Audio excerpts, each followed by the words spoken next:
Hi everybody, welcome to my latest video review. This is on the Super Megaforce figures.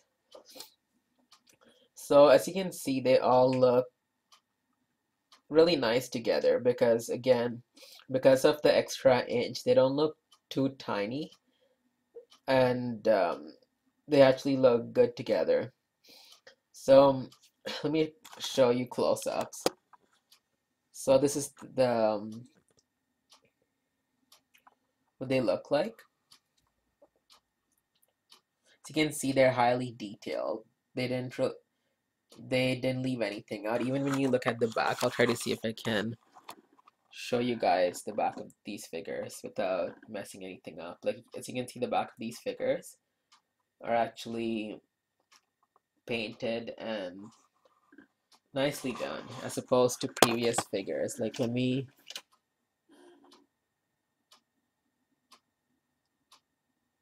see, like, okay, so maybe I can't use samurai, but I do remember like there were some figure lines where they completely missed the back of the figures. Yeah, so each of the figures, they come with a saber seen right here, and also one of these guns. And they're not detailed at all. They're just black plastic. So if you're good with the paint and you really care about having detailed weapons, you can always color them in. It's kind of sad when you think about it because from Lightspeed to Ninja Storm, they gave us nice detailed weapons, but then it's like they just stopped caring, giving and didn't really care to give us detailed weapons, just gave us whatever. Now, when I heard these figures were 5 inch, I was ecstatic. I was like, sweet, they're going back to the old school figures. But unfortunately, that's not the case. They're just bigger, yes, but they're not even close. They're not really close to being the matching up with the old school figures. Like, let me show you like the Red Ranger. So this is the Red Space Ranger. Or let me back this up so you guys can see properly. So we have the Red Space Ranger.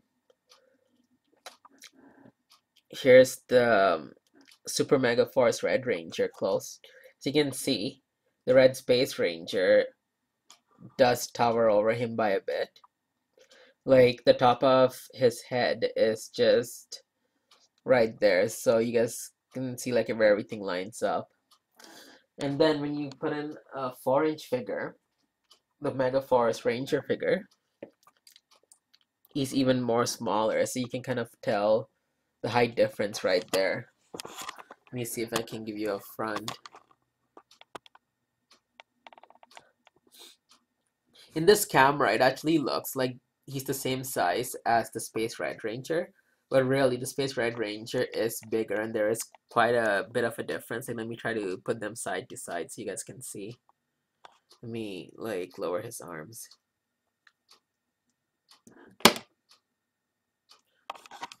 I don't know if you guys can see. Yeah, like you can kind of tell now where everything matches up.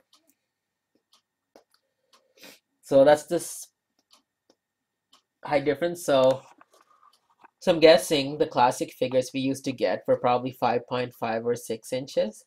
And I was really hoping we would go back to the old scale. But again, I'm not complaining. It's so much more better than having these little tiny figures that don't really look that great anyways. And I'll compare some females and I'll show you guys. So here's the Yellow Ranger.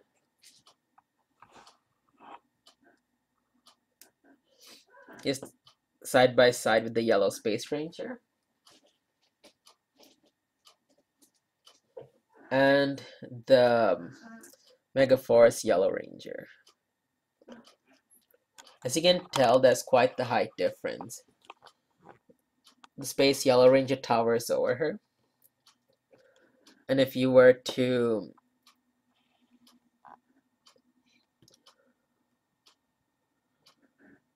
put them side by side, well, let me just remove these swords out of her. Sorry about that.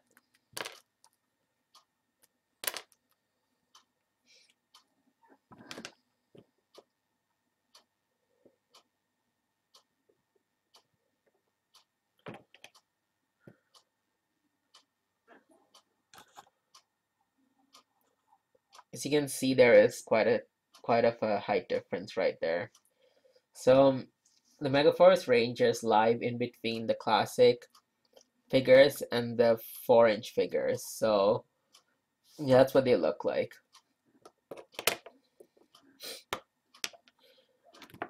Now for articulation, let me move all these figures out of the way. For the females, you have the sorry about that, I'm waiting for this to clear. Oh, there we go. Or not. There we go. So for the females, you have the same basic articulation as seen before. You could move their hands from side to side near the shoulder region, like a ball joint. You can move it 360, or from the elbow, you can move it up and down, and the gloves have a 360 movement. And the head, you can move it around, however, it's kind of restricted by the collar of the jacket. And the legs of the girls can't really move much because of the skirt restriction. Can move it up or down, but you have the knee region that can fold in or fold out, or fold in and fold out. There you go. And the boot also has the 360 movement. So that's basically the articulation you'll get for the Yellow Ranger and the Pink Ranger. Then for the guys, the same type of articulation, except they have a little bit more.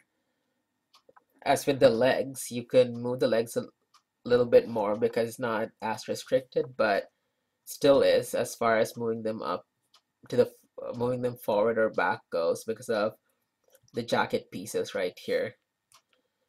Their arms from the shoulder region, you can move it 360. Shoulder from the shoulder, you can move it up and down. And their glove also has like a 360 movement. Same deal with their knees. You can also move their boot like so. And their heads are also restricted because of the collar. Sorry, it went blurry again. There we go. You can't really move their heads too far. That's basically it for the guy's articulation. And let me just post these figures without the weapons, actually, because the weapons are kind of getting in the way.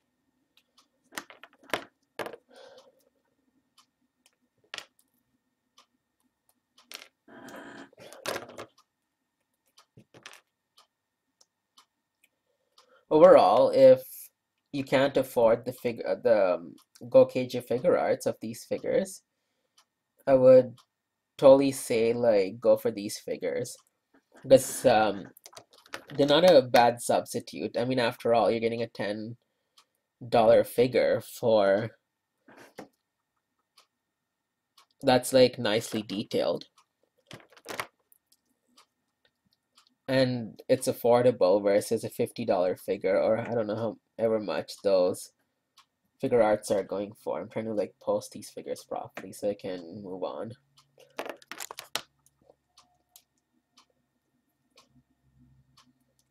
Just give me a moment here.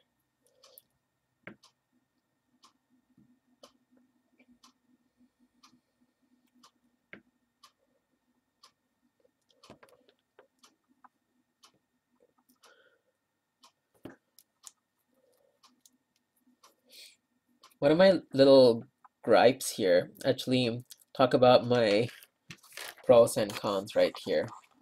Let me move the camera closer. Perfect. So pros and cons. Okay, the pros, one of my big ones is when I actually post these figures, they actually stand out nicely versus looking like a microscopic team. Because that's what I felt like when I always displayed my Samurai Ranger figures or the Ghost Megaforce figures. They look like shrimps. But these, even though I would like them to be a little bit more bigger, they still aren't too bad. They look nice together. And the colors that they used for each of the Rangers is also really nice. I like the red they used, the blue, the yellow, pink, and green is actually really good. Like my favorite is the green, the shade that they used. And again, like the detailing is top notch. They didn't miss anything. They made sure to color whatever in. Now for the cons. One of my cons are how they made the chest for the guys. Let me actually move in close. As you can see, they're crazy buff. Like it's not just the muscles, it's just their chests are protruding out a little bit more, and they're actually a little bit fatter on the side. If you guys can see, that's kind of like insane. Like the guys on the TV shows don't even look like that. They look like wrestlers almost. And the girls, they're like crazy skinny. Like it makes absolutely no sense. The arms almost look like sticks for the girls. And another con that I haven't seen anyone mention, but I guess because they're not really in care about detail as I do, are the yellow and red Rangers visors or helmets. When you look in the yellow Rangers visor, I don't know if you guys can see properly, but there's just the way they shaped her visor, and there's a little bit more room than there should be. And because of that, like it kind of ruins the design of what the Yellow Ranger's visor is supposed to look like. And then the Red Ranger, as you can tell, like there's way too much space there. Those of you who watch Go Cager or actually here, I have the card to actually show you guys. See right here. I'm sorry, I dropped the camera there. But like I was saying, if you guys look at Super Megaforce Red or the Gokai Red, there isn't that much space in the visor as the figure. But when you look at the figure, look at how much space there is in the visor. There, it's like ridiculous. And the Yellow Rangers, like I'll try to show you Yellow Rangers card. Like look at Yellow Rangers. Let me move all these out. Look at the Yellow Ranger, the real picture of the Yellow Ranger. But when you look at the figure, again, like it just looks kind of awkward. But I don't know. That's my little gripe there. That's my little gripe because they don't really look like the ones from the TV show, but whatever. It's not a big deal. I like how Pink Ranger, Green Ranger, and Blue Ranger's helmets are spot on. Like no, and they even took the time to color in the little pirate symbols on their helmets. Like I would think with the standards that they go by today, that they probably wouldn't care to put in the little detail there. But yes, that's basically it for this review here. As for prices, and like I said from my previous review, they are actually a bit pricey because I guess of the detailing that they put into these figures and the work that they put in. They are pricey than normal. They're $10.99 versus the $7.99, and I'm quoting Canadian prices. This is from Target. Maybe you guys can get it cheap from Walmart or Toys R Us. And yeah, that's basically it. And honestly, I'm really getting sick of the name Super Megaforce because it's like a tongue twister. We have Megaforce and Super Megaforce. It's like, why couldn't they have named them something else? I actually liked what one of the fans came up with. They said, why not call them Power Rangers like Legacy or Power Rangers Legendary? I don't know, something like that. Anything would have been better than the renaming, I mean the reusing of the name Megaforce. That's basically it. I don't want to keep this video going longer than it should. And yes, if you guys have any questions or concerns, as always, please do not hesitate to ask, and I'll be more than happy to answer them for you. Thank you, and have yourselves a great day.